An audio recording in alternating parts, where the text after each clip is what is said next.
And so, my dear ones, welcome into this again.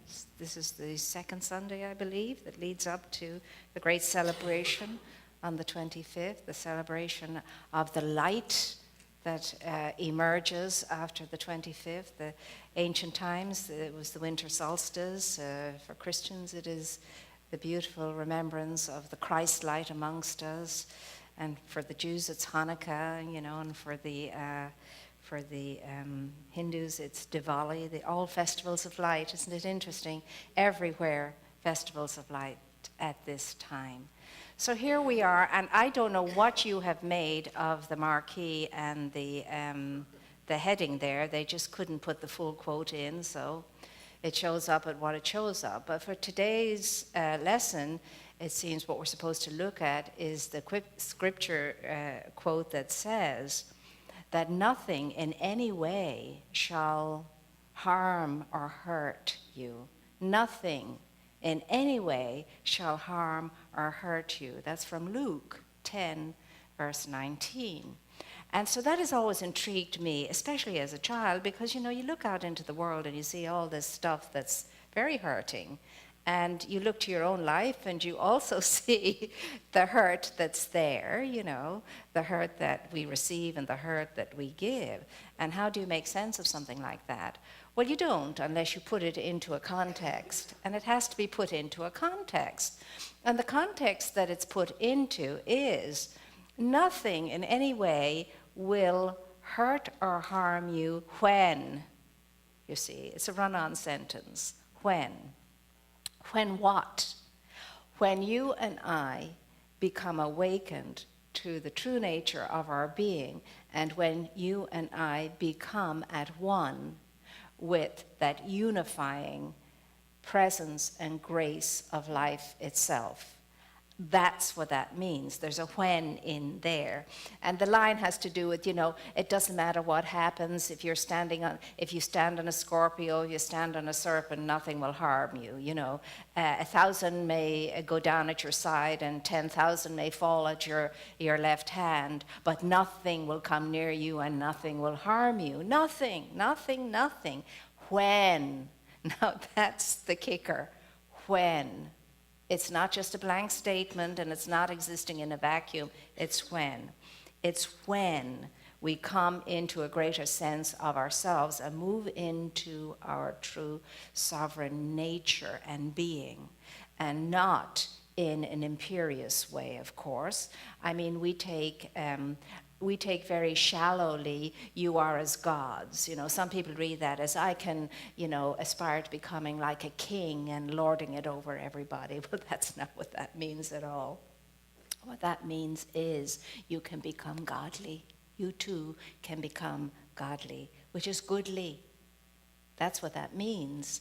And wake up and remember you are godly, you are goodly, and start living and thinking and feeling from that awareness and not the narrow awareness of the material world.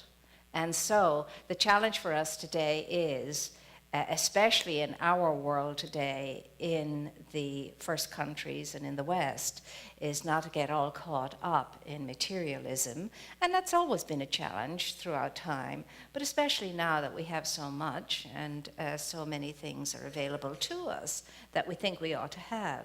So what we're asked to do, those of us who are taking our spiritual life seriously, we're asked to at least look at the other side. Now, the other side being the interior side of life, the invisible side of life, the spiritual side of life. And as we go about the business of our lives and living, to understand that we are human and divine. We are divine and human. And those who are truth students and unfolding spiritually and would like to mature spiritually are asked to give focus and concentration to our spiritual essence as well as our material essence. And so the sages from time immemorial have been calling us to the only way that we can do that, and that is to remember that it is in stillness, it is in silence that our strength and confidence grows. That our strength and confidence grows in what is of importance. what is of true importance. That's what we're called to, and they say that's the way to go about it. That's the way to go about it, so that we can be still enough and quiet enough to listen to all that amazing beauty and grace of the interior side of our lives, to listen to all of that joy and all of that, the way of peace and the way of freedom and the way of joy and the way of being all that we can be. We can listen to that. We're being told what that looks like and how to go about that on the interior side of life, but only when we're listening to it can we hear. And hearing, then the choice is, will we follow? Will we follow what we hear? Will we respond to it? Will we assimilate it? Will we allow it to express itself through us? Those are the questions that all of us all over the world and all religions are asking at this time, because this is a time of contemplation, and it's a time of stillness and quietude and meditation and looking at a greater aspect of our lives. That's what we're called to at the end of any year, at the end of the final days of darkness, because remember, we don't have climate much the way lots of parts of the world do. They have very much, I mean, if you were at home now, if I was at home in Ireland, you know, I would know the long dark days of Christmas gets black dark by 4:30 and so on. And so we're asked at this time to go into the closet and close the door and get with that true essence of our being. So what we have to do, therefore, consequently, they all tell us, all the great sages, is you've got to be able to merge your humanity with your divinity and bring about a balance between the two, become integrated, become united as a physical and a spiritual being. And then when we've succeeded in that, then can we enter into total divinity, merge with total divinity and become unified and at one, and be in that beautiful state of perfect equilibrium and poise and peace. That's how we go about it. And again, the way to it is through this quiet and through the stillness and through the listening, making ourselves available for quiet moments so that we can hear, so that we can pay attention to the promptings that are always, bubbling up in our hearts. Is this really the way you want to be? Is this really what you want to get into? Is this really how you want to show up? Is this really what you want to respond like? Is it? You see, all of that happens all the time within us, but because of the noise, the exterior noise, the external noise, we don't hear it, so we don't particularly pay attention until it grabs us by the hair and pulls us into recognition, which then means that we have blown it so royally, we have much to come back from.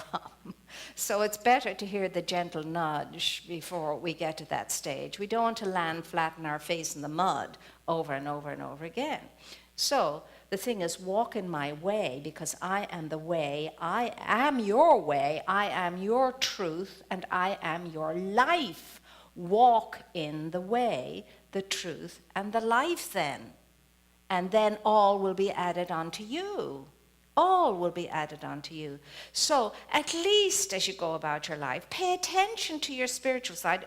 You see, how do we reach the balance? If you and I were to give half time to our spiritual needs and half time to our physical needs, we would be walking on water before you could turn around.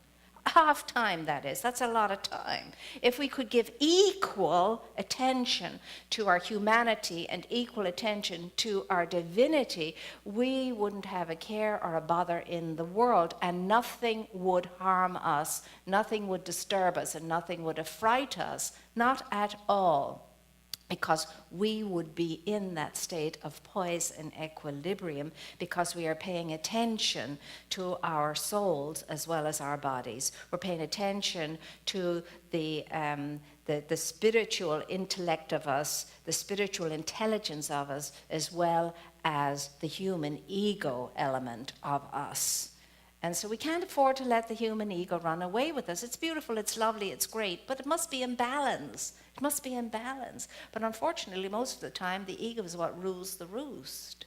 And so we have to come back to center, back to center. Okay, what's one of the biggest ways to do that according to all of the scriptures, not just the Christian scriptures, but all of the scriptures, and certainly the Christian ones? They say, put up your sword and shield. Put it up means hang it on the wall. Put it up on the wall. Hang it up there where they used to keep them. Stop fighting. It's the first way. Stop fighting. And we're all fighters. We're all incredible fighters. We fight at every turn and twist. There's fights going on in our heads, in our minds, in our emotions, much of the time, too much of the time. There's fights going on with our family, loved ones, and friends, and neighbors, and people we don't even know, strangers. We're fighting all the time. We fight on the freeways, we fight in the supermarkets, we fight. Off to fight we go.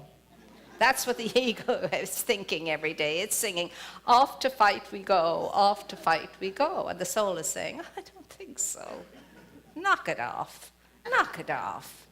But fighting is what keeps us from the poise, from the peace, from the freedom that poise and peace brings to us, so that we can be in the joy and in the grace and in the love and in the light and in the life of the truth of our being, so that we can be emanating aspects of omni-essence, which is the essence of spirit life itself. That means it's omni-powerful, omni-knowing. It's all-powerful, all-knowing, and it's omnipresent, everywhere present. So there's no shortage of it anywhere. No shortage of life at all, no shortage of good at all, no shortage of love at all. In fact, there's no way we can be without any of it, because it is us. It lives in us. It is an aspect of our being. We are aspects of its being, and we radiate that, or could, if we would just stop fighting. Just stop the nonsense. Stop the angst. Stop the defensiveness. Stop, the fisticuffing in mind, body, heart, and soul. Stop it if it's going on. Fight. Never giving way. Some of us will never give way. Some of us will never own up to anything. We will find an excuse. We will explain it away. We will stand in our illusion and deny any other way of looking at what it is we're seeing or we're experiencing or we're feeling. We will not give up. That's why surrender is a hard word for us. No surrender, That's why spiritually understanding surrender is challenging, because we're used to it on a physical, material plane. I'll die before I'll surrender. And the only way to live is to surrender. Surrender what? Fighting. And if we do what we are told, well, I will make your enemies your footstool if you stop fighting. What does that mean? It simply means that the enemies that occupy our minds and our emotions will become underfoot. We'll be able to do that, and gone they are. Gone they are. They will not have anything to do with our minds and our emotions. They will have to do with us resting our feet on them as no thing of consequence or importance. I will make your enemies your footstool. Doesn't mean people. It means thoughts. It means emotions. It means feelings, negative ones. Those are our enemies and our only enemies. There are no other enemies. And I will make you as the angels are, as godly as you can be. I will make you if you'll only stop fighting. It ever saddens me. I find this place to be an amazing place of grace, the center. I love this place. I'm totally committed and dedicated to this place. And it's not a place, it's a state. I'm dedicated to the state that I see it, envision it as, and believe it to be. Place of warmth and comfort and safety and ease. A place of caring and sharing and upliftment. A place I'm happy to be, and yet. I myself overhear some of us talking, criticizing, complaining, denouncing, fisticuffing each other. It saddens me. I have no judgment around it. I bless it. I've heard it with my own ears. And what we don't know sometimes is that it all comes back to us. Every time I punch out at something or someone in any way, whether I only think it but don't say it, doesn't matter. If I think it, I'm thinking it. If I think it, I'll feel it to some extent. I'm punching myself much more hard than I am anyone else when that happens, because it's the boomerang effect. My words go forth from me and they return right back to me. My thoughts go forth from me, they return right back to me. I get it right back. I will pay the price. I will have to eat my words, all of them. And some of them will be yummy, but most of them will be vile and toxic if I'm not careful. But I will eat my words. And remember, words are biological too. They're not just mental. Thoughts and words and ideas are biological as well as mental. I can come to somebody and say, you are such a beautiful example of what amazing grace is all about. And your body will go, yum, yum, yum, yum, yum. And all your little cells will brighten up and lighten up and health up when they hear that. But I could turn to somebody and say, you are the most miserable and disappointing and obnoxious expression of life. And then I go, oh, my body goes, every little cell goes, shrinks, and becomes ill at ease. I am not kidding you. This truly does happen. And when I'm fighting, that's what's going on. Mark my words. That's what's going on. When I am fighting, when I'm aggravated, when I'm irritated, when I'm resentful, when I make judgments, when I'm gossiping, when I'm spewing stuff I know nothing about, when I draw conclusions from just maybe an appearance or what I overheard or hearsay about somebody, that's what's happening. I'm punching myself. I'm knocking myself out. I'm creating stuff that I have to eat that's toxic and sickening. Now, I don't like to have to share this. I'd rather be talking about lighty, huggy, warmy, kissy, feely stuff. But we're not going to get that until we uproot the oxalis of fighting. There ought to be no fighting in this establishment. There ought to be no fighting in any establishment where a maturing spiritual soul is, if we are taking that seriously. Fighting of all kinds. So you and I get the awkward task of examining our consciousness this week with regard to our fighting stuff. All the times we fight. All the times we're in a state of fight. All the times we're filled with that angst of irritation and annoyance and so on. And all the times we separate ourselves from the godliness in life, which means in others and things. because every time I go to bat with you, I've just separated myself from anything that you are. And I have forgotten that you are the glory of God, fully orbed, fully orbed. And it's not enough to come to the sanctuary and sing. I'm here to remind you of your magnificence and to tell you the wonder that you are. And I long to do this and to tell you and make you feel how truly you are loved. Oh, it's not enough to come into the sanctuary and sing our souls out and mean it in that moment and then walk out those doors and start up gossip, etc., etc., and commence again our fighting. It's not enough. And you are so much more than that. I am so much more than that.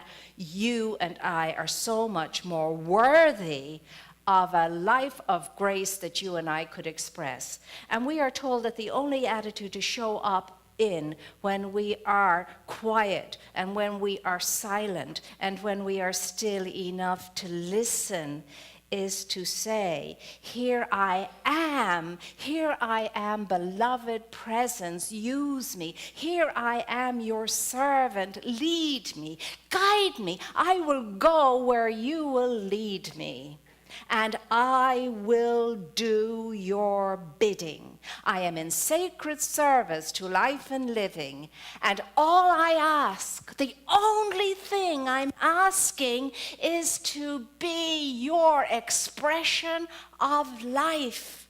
That's all I ask. Because I know everything else is given. But this is what I ask, that I show up as your expression of life. Keep my mouth zipped and shut and closed when it's ready to speak words that are not of you, that have nothing to do with you, that have nothing to do with my essence and my purpose and my reason for being. Keep my mouth shut. Why do you think scriptures say, keep a guard upon my lips? Keep a guard upon my lips. And that's only part of it. It's not enough to shut up. I can't be thinking about either. I must not think those fighting thoughts either. I must not think those judgmental thoughts either. Now, one of my teachers said, and I got it and I didn't like it when I got it. I didn't like hearing it. You come to a spiritual place for one thing and one thing alone. One thing. And that is so that you can recognize your mistakes and reform yourself. Reform yourself. That's the reason why you come to a spiritual place. To wake up to your mistakes, your wrongdoing, and correct it. That's why you're here. Not just for the hugs and the love and the chats and the camaraderie and the feel-goody stuff, but to face yourself down as a sovereign being and say to your fighting self, I don't think so. Enough already. Because you have done inordinate harm to yourself and God knows whomsoever else. Taking on this stance, it's time now to kick the habit. It's time now to come to your senses, get up and into your true essence and turn around the karma that has been accumulating around that. And you and I can do that instantly. Why? Because it's all about a deep sorrow and a deep regret and a deep realization. I have been mistaken and I am truly sorry, and I wish to reform myself.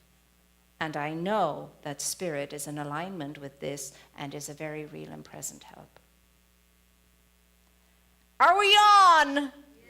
Do you think we can do it? Yes. I think so. Do we want to do it? Yes. Okay, let's keep looking out for each other and nudging each other and reminding each other when we fall back into forgetfulness, and to do it gently. Don't punch us out, please. Do it gently. Say, oh, do you remember the decision we all made that Sunday in the sanctuary? We're going to be peace-loving people and peace-sharing people and poised, peaceful people. Remember? Let's get back on track. And know that truly you are amazingly, awesomely made. You're incredibly potent and powerful. And you are all those things we sing about. But let's now start living as though we know it. Yes? And so it is.